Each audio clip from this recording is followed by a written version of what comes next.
شکارنامہ اور تلاوت الوجود وغیرہ اور بھی کئی کتابیں ہیں، مگر اہل نظر کا خیال ہے کہ یہ بات کو کسی زمانے میں لکھی گئیں اور غلط طور پر خواجہ بندہ نواز کے نام سے منسوب کر دی گئیں۔ یسودراز کی دوسری تصنیف میں صفت اسرار، در الاسرار، تمثیل نامہ، شکارنامہ، خلاصۂ توحید، رسالہ کلمہ طیبہ اور 8 مسائل وغیرہ شامل ہیں۔ ان کے بعد شمس الاشراق شاہ میراجی کا نام خاص طور سے قابل ذکر ہے، جن کی تخلیقی کارناموں میں دور مسائل، گل باز اور جلترنگ کے نمونے دیکھے جا سکتے ہیں۔ انہوں نے فارسی مثنوی مرغوب القلوب کی شرح دکنی اسلوب میں کی تھی۔ ان کے فرزند شاہ برہان الدین جانب نے شریعت و طریقت کے مسائل گجری زبان میں بیان کیے۔ ان کی متعدد تصانیف میں کلمۃ الحق اور رسالہ وجودیہ دستیاب ہیں، جن میں فارسی اور عربی کی آمیزش ہے۔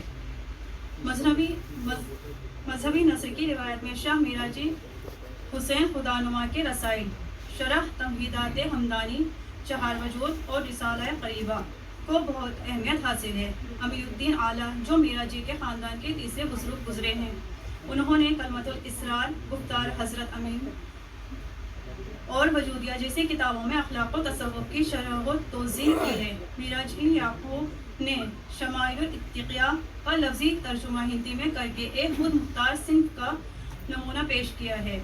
بقول ڈاکٹر جمیل جالبی، میراجی یعقوب نے اپنے الگ وجود کا احساس بھی دلایا ہے۔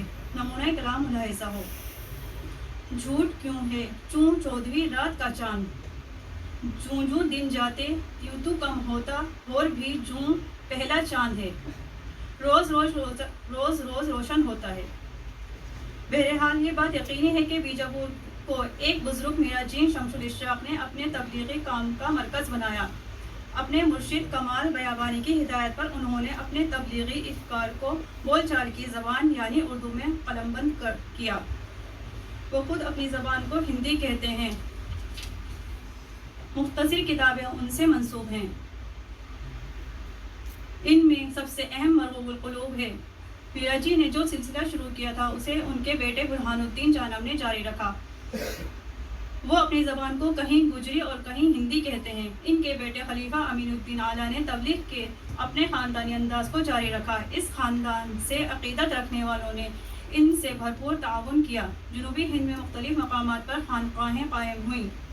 صوفیہ کا پیغام محبت دور تک پھیل گیا اور اس کے ساتھ ہی اردو کی اس ابتدائی شکل نے دکن میں خوب فروغ پایا۔ گنج مخفی ان کی مشہور تصنیف ہے۔ امین الدین اعلیٰ کے بعد ان کے شاگردوں نے قابل قدر خدمات انجام دی۔ اردو نثر کے فروغ میں 17ویں صدی عیسوی کو سنگ میل کہا جا سکتا ہے، کیونکہ اس صدی کے وسط میں دکن کے ایک نامور شاعر اور نثر نگار وجیح نے اپنی تخلیقات کے انمول سرمایے سے اردو ادب کو مالا مال کر دیا۔ انہوں نے 1645 عیسوی میں اپنی نثری تصنیف سبرس مکمل کی۔ سچ تو یہ ہے کہ اسے تصنیف نہیں کہا جا سکتا، کیونکہ یہ ایک فارسی کتاب کو سامنے رکھ کر لکھی گئی ہے۔ یہ ایک تمثیل ہے، مطلب یہ کہ چند چیزوں کو جسم عطا کر کے انہیں قصے کہانی کے روپ میں پیش کیا گیا ہے۔ حسن و عشق، عقل و دل، دیدار و نظر وغیرہ کو مجسم مان کر ایک ایسی داستان پیش کی گئی ہے جس سے اخلاق کی تعلیم ملتی ہے۔ سبرس کا اسلوب مقفع ہے، لیکن اس کے ساتھ ہی اس میں غیر معمولی سادگی ہے۔ وجیح نے درست ہی لکھا ہے کہ آج لگن جہاں میں ہندوستان میں ہندی زبان میں نظم اور نثر ملا بلا کر یوں میں بولیا۔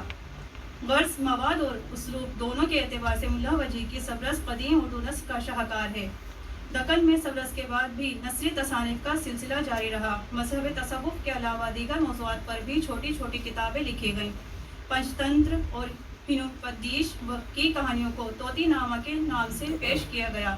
یہ ترجمہ براہ راست نہیں بلکہ فارسی سے کیے گئے ہیں، لیکن ان کتابوں کو کوئی خاص ادبی مرتبہ حاصل نہیں۔ ادھر شمالی ہند میں اردو کی مقبولیت میں برابر اضافہ ہوتا رہا۔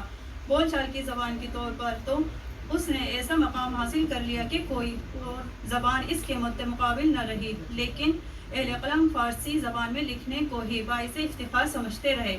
اورنگزیب اور بہادر شاہ کے زمانے میں میر جعفر زٹلی نے فارسی اور اردو کی ملی جلی زبان میں جو مزاحیہ انداز کے شعر کہے یا بول چال کی نثر میں چھوٹے چھوٹے فقرے اور جملے کہے، ان سے اندازہ ہوتا ہے کہ یہ زبان اپنی مقبولیت و توانائی کا ثبوت دینے لگی تھی۔ فضل علی فضلی کی کربل کتھا کو شمالی ہند کی پہلی نثری کتاب ہونے کا شرف حاصل ہے، جو 1732 عیسوی میں مکمل ہوئی۔ 17 سال بعد فضلی نے اس پر نظر ثانی کی۔ اس وقت دستور تھا کہ محرم کی مجلسوں میں ملا حسین وائز کاشفی کی فارسی کتاب روضۃ الشہداء پڑھی جاتی تھی، جسے عام لوگ نہیں سمجھ پاتے تھے۔ فضلی نے اسے عوام کی زبان میں منتقل کر دیا۔ اس میں کربلا کے واقعات اور شہادت کا پردرد بیان ہے۔ مصنف کا مقصد کوئی ادبی شاہکار پیش کرنا نہیں، اصل مدعا حصول ثواب ہے، لیکن غیر ارادی طور پر انہوں نے ایک ایسی کتاب پیش کر دی جسے اردو نثر کے ارتقاء میں سنگ میل کی حیثیت حاصل ہوئی۔ محمد حسین آزاد آب حیات میں لکھتے ہیں کہ محمد شاہ کے عہد میں 1732 عیسوی میں فضلی تخلص ایک بزرگ نے وہ دا مجلس لکھی، جس کے دیباچے میں سبب تعلیف لکھتے ہیں، اور غالباً یہ نثر اردو کی پہلی تصنیف ہے۔ اس کے علاوہ شیخ محمد اکرام نے اپنی کتاب رود کوثر میں یہ حقیقت بیان کی ہے کہ خواجہ معین الدین اجمیری کے زمانے سے پہلے، یعنی 12ویں صدی ہجری 1688 عیسوی سے پہلے شمالی ہند میں اردو نثر کے آثار نہیں، مگر عام بول چال کی زبان بن چکی تھی۔ کربل کتھا میں فارسی عربی کے بہت سے لفظوں کا استعمال ہوا ہے۔ اس کا ایک سبب تو یہ ہے کہ کسی مذہبی کتاب میں فارسی عربی کے الفاظ سے بچنا ممکن ہی نہ تھا۔ دوسری بات یہ کہ اس زمانے میں شمالی ہند کی بول چال میں کثرت سے ان دونوں زبانوں کے لفظ کمال ہوتے تھے۔ کربل کتھا میں دکنی اردو کے کچھ لفظ محاورے میں پائے جاتے ہیں۔ اس سے بعض لوگوں نے اندازہ لگایا کہ فضلی دکن کے رہنے والے تھے، لیکن یہ خیال بے بنیاد ہے۔ قدیم اردو نثر کا ایک اہم نمونہ سودا کا دیباچہ ہے، جو انہوں نے اپنے مجموعہ مراثی پر لکھا ہے۔ اس پر فارسی نثر کا گہرا اثر نظر آتا ہے۔ زبان مقفع ہے اور فارسی عربی الفاظ کی کثرت ہے۔ سودا نے میر تقی میر کی مثنوی شعلہ عشق کو بھی اردو نثر میں منتقل کیا تھا، جو اب دستیاب نہیں، اس لیے اس کے بارے میں کوئی رائے نہیں دی جا سکتی۔ قدیم اردو نثر کے ارتقاء میں کلام پاک کے 2 تراجم کا ذکر بھی ضروری ہے۔ شاہ ولی اللہ دہلی کے ایک لائق احترام بزرگ تھے۔ کلام پاک کے یہ دونوں ترجمے ان کے 2 بیٹوں شاہ رفیع الدین اور شاہ عبد القادر کے قلم سے 1786 عیسوی اور 1790 عیسوی میں وجود میں آئے۔ مقصد یہ تھا کہ عربی سے واقفیت نہ رکھنے والے قرآن شریف کے مطالب سے واقف ہو سکیں۔ یہ بہت نازک کام تھا۔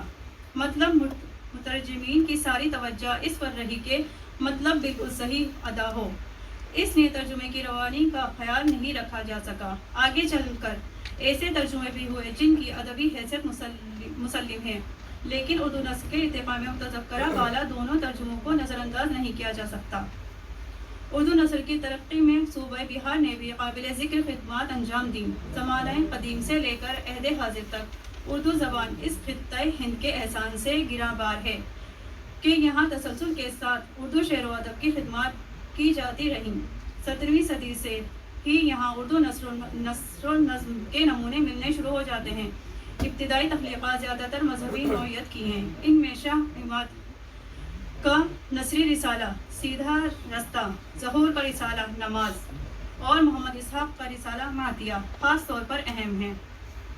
18ویں صدی عیسوی کے آخر میں اردو نثر کی جو سب سے اہم کتاب وجود میں آئی وہ میر حسین عطا تحسین کی 9 طرز مرصع ہے۔ یہ ایک فارسی داستان قصہ چہار درویش کا ترجمہ ہے۔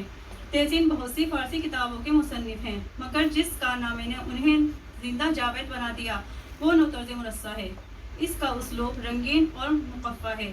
فارسی عربی الفاظ کی بھرمار نے اسے مشکل اور عام لوگوں کے لیے ناقابل فہم بنا دیا ہے، تاہم اردو نثر کی تاریخ میں اسے نظر انداز نہیں کیا جا سکتا۔ تہذیب کے علاوہ اس صدی کی اہم تصانیف میں عیسوی خاں بہادر کی قصہ مہر و افروز و دلبر، دیباچہ دیوان مراثی سودا، مغل حکمراں شاہ عالم ثانی کی عجائب القصص، مہر چندر کھتری مہر کی 9 آئین ہندی اور انشاء کی سلک گوہر وغیرہ اہم ہیں۔ شیخ محمد اکرام نے آب کوثر میں قدیم اردو کے 3 رسائل طور الابرار، رسال الانصاف اور محلقات طبقات ناصری کا ذکر کیا ہے، جن کے مصنف شیخ عین الدین گنج العلم ہیں، جن کے لیے حکیم شمس اللہ قادری کہتے ہیں کہ انہوں نے دکنی زبان میں چھوٹے چھوٹے رسالے لکھے ہیں، اور مولانا حامد حسن قادری نے بھی حضرت کنز العلم کے رسائل کا تذکرہ کیا ہے۔ یہاں یہ ذکر کرنا بھی ضروری ہے کہ عزت نے اپنے کلیات پر اردو میں ایک دیباچہ لکھا۔ ویلور کے ایک شاعر اور مصر نگار محمد باقر آغا نے اپنی اکثر شعری تخلیقات پر اردو میں دیباچے لکھے۔ ان کی ایک نثری اردو تصنیف ریاض الثمر ہے، جس کا اسلوب سادہ اور سلیس ہے۔ مختصر یہ کہ اورنگزیب کی فتح دکن سے شمال و جنوب کے درمیان حائل دیوار گر گئی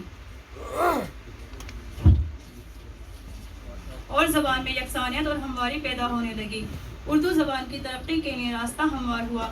فارسی اس راستے سے ہٹ گئی، جس کے نتیجے میں آہستہ آہستہ تمام اصناف سخن تیزی سے ترقی کی منزلیں طے کرنے لگے۔ اس طرح ایک نئے دور کا آغاز ہوا اور شعر و ادب کے کارواں نئی منزلوں کی طرف روانہ ہوا۔